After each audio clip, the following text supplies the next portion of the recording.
축하드립니다. 네, 감사합니다. 네, 문재인 정부 때 심우정과 지금 윤석열 정부의 심우정은 같은 분입니까? 예, 그렇습니다. 네, 그렇게 믿어도 됩니까? 예, 그렇습니다. 네, 좀 떨떠름하신 것 같은데. 아닙니다. 그래요? 자, 살아있는 권력에 대한 수사를 하는 게 검찰의 수사의 본령이다. 이렇게 검사들이 끊임없이 얘기를 했어요. 과거 문재인 정부 때도 윤석열 검찰총장도 이 얘기를 그렇게 강조했습니다. 동의하십니까? 예, 살아있는 권력이든 어떤 권력이든 동일한 법과 원칙에 따라서 수사를 해야 된다고 생각합니다. 지금 대한민국 검찰은 살아있는 권력에 대해서 동일한 잣대로 수사하고 있다고 보고 평가하십니까? 모든 수사를 검사들이 사명감을 갖고 법과 원칙에 따라서 하고 있다고 생각합니다. 네. 그러니까 국민의 눈높이와 동떨어진 인식을 하고 있으니까 검찰이 이렇게 망가진 겁니다.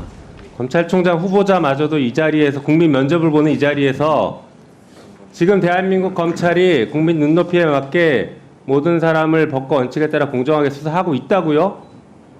그렇게 인식하시니까 검찰이 이렇게 망가지고 있고 국민들로부터 신뢰를 얻지 못하고 있는 것입니다.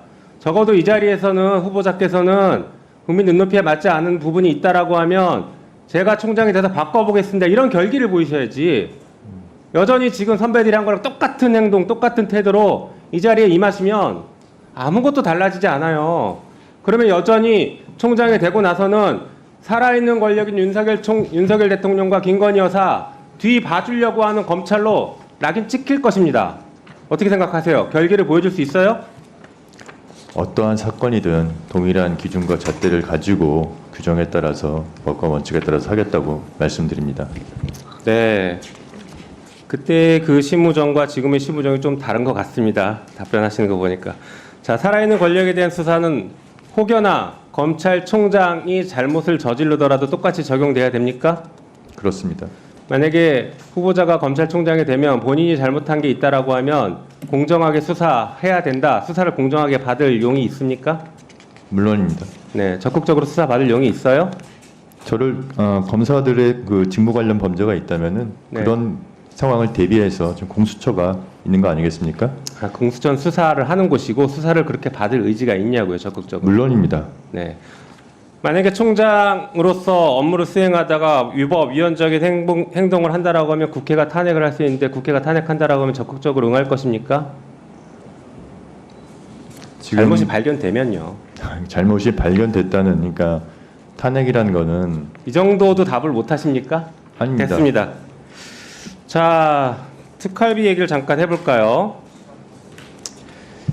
그 예산이 정해져 있어요. 그 전에 한번 물어봅시다. 특활비는 어디다 쓰는 겁니까? 검찰의 특활비는? 수사 정보 등 기밀 유지가 필요한 네. 부분에 쓰이도록 되어 있습니다. 네, 검찰이 정보를 합니까? 범죄 첩보는 수집할 수 있습니다. 무슨 근거로 할 수 있어요? 법에 그렇게 하게 돼 있어요? 수사를 위해서는 당연히 첩보 수집, 내사 단계가 전제가 되는 것입니다. 네, 그게 법에 돼 있냐고요. 법적 근거를 가져와 보십시오. 첩보 수집할 수 있는지, 그리고 거기에 특활비를 쓸 수 있는지 한번 근거를 대보세요. 자, 그 다음에 특활비 어디다 씁니까? 구체적으로. 구체적으로 지금 어디에 쓰자는 말씀이 이제 어느 분야에 어떻게 쓰냐는 말씀이신가요? 어떨 때 특활비 쓰는지 예를 하나만 들어보세요. 예를 들면은 이제 마약 수사 같은 경우에는 주로 다크웹에서 거래가 이루어지니까 네, 마약 수사 빼고 다른데. 보이스피싱이나 이런 부분에 있어서도 수사에 특활비가 필요한 부분이 있습니다. 해외에서 지금 범죄자들이 해외에 있거나 그러면은 추적을 네. 위해서도 특활비가 사용될 수 있습니다. 네, 특활비가 아니어도 충분히 쓸 수 있을 것 같은데요. 그런 돈들은 꼭 기밀을 요하는 건 아니잖아요. 돈을 쓰는 건 똑같은데. 아니 근데 지금 나머지 누구한테 기밀을 요하는 겁니까? 검사들 빼고 모든 사람에게 기밀을 요하는 돈입니까 이게? 그렇지 않습니다. 네. 자, 네. 그러면 특활비 용도에 쓰지 않고 다른 곳에 유용해서 썼다라고 하면 횡령죄가 됩니까 안 됩니까? 그거는 제가 위원님 정확한 상황을 모르는 상황에서 그냥 위원님 말씀만 듣고 답변드리기 어렵습니다. 예산의 항목 자체가 용도가 엄격하게 제한되어 있는 건 맞습니까? 특활비가?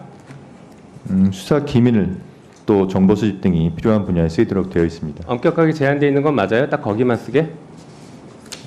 이것도 답을 못 관련된 내용에 대해서 쓸 수 있도록 지금 규정되어 있습니다. 그러니까 제한이 돼 있냐고요. 특활비의 용도는 제한이 되어 있죠. 그렇죠. 자, 제한되어 있는 용도가 제한되어 있는데 예산 항목을 유용하면 불법 영득 의사가 인정된다가 대법원 판례입니다. 특활비 용도대로 쓰지 않으면 횡령죄이고요. 경우에 따라서는 국고 손실죄가 됩니다. 특가법상. 실제로 국정원장이 특활비를 대통령 당시 이제 박근혜 대통령에게 뇌물로 준 사건에서 뇌물죄는 무죄가 나왔지만 특활비를 횡령한 사실은 인정이 됐어요. 그리고 박근혜 대통령도 횡령 금액을 서로 나눈 것은 공범 간에 나누는 것에 불과하다 그래서 박근혜 대통령마저도 특활비 횡령의 공범으로 봤습니다. 알고 계세요? 예, 그런 판결이 있던 걸 알고 네, 있습니다. 그러니까 특활비를 제대로 안 쓰면은 횡령죄가 성립하고 만약에 후보자가 그렇게 쓰면 후보자에게도 횡령죄가 성립되는 것이겠죠. 잠깐 화면 보시죠.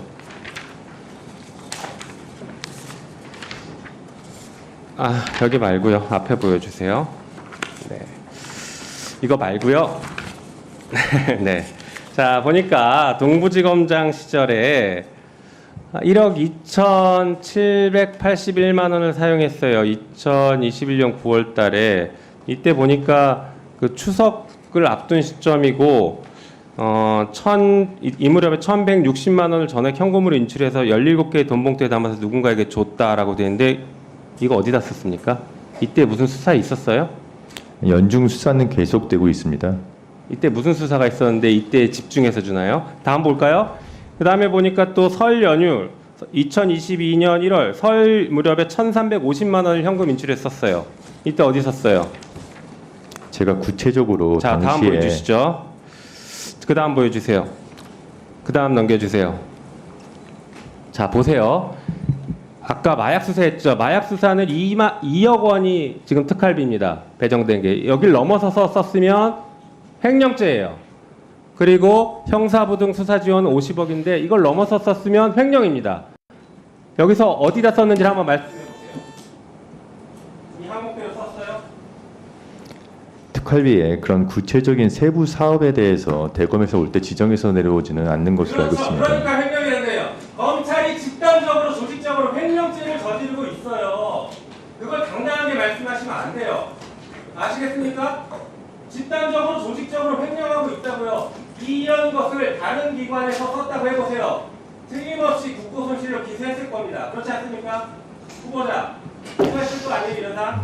그렇게 생각하지는 않습니다. 이게 세부 사업과 대한민국 공무원 여러분, 특활비를 이렇게 써도 횡령이 되지 않는다라고 지금 검찰총장 후보자가 얘기했으니 앞으로 마음대로 쓰십시오.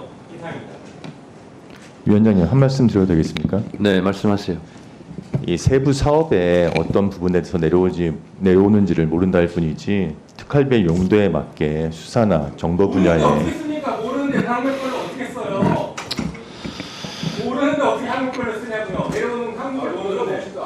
아니 대검에서 항목을 정해서 내려오면은 그 분야에 맞춰서 쓰면 되는 것이지 않습니까? 자, 후보자님, 예.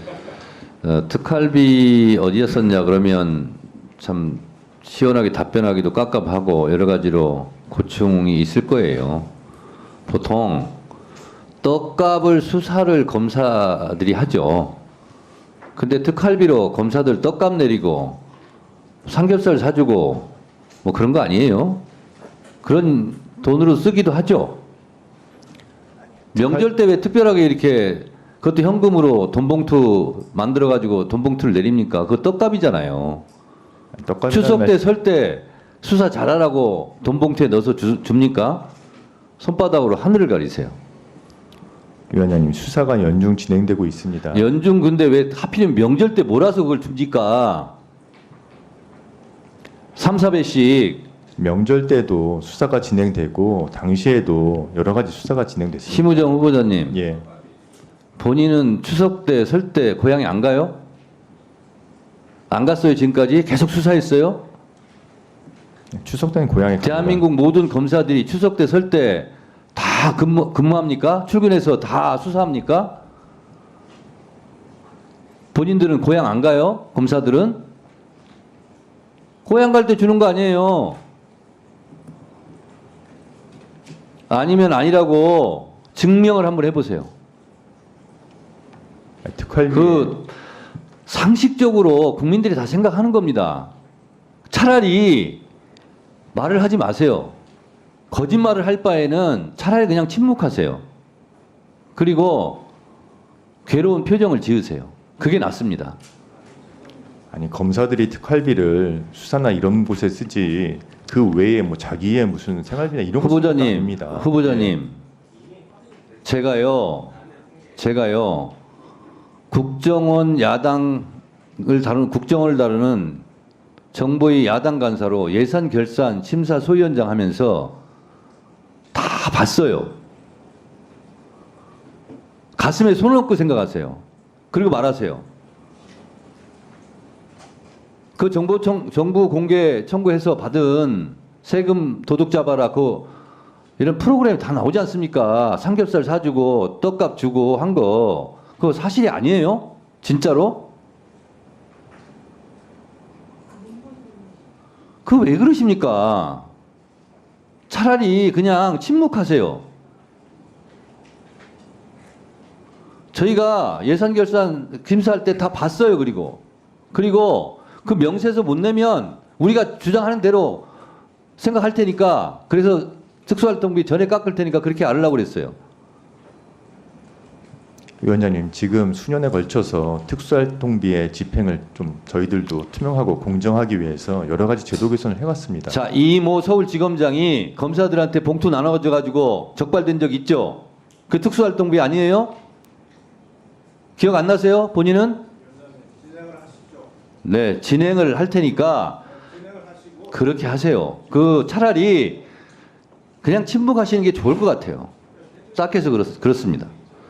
자, 그리고 우리 간사님, 유상범 간사님하고 김승원 간사님, 지금 주진우 의원님이 자리를 비워서 유상범 간사님하고 순서를 바꿔달라고 하는데 보통 지금까지는 간사님들이 맨 마지막에 발언하고 그냥 자리에 없으면 그냥 건너뛰고 했는데 요청대로 그냥 할까요? 어떻게 할까요?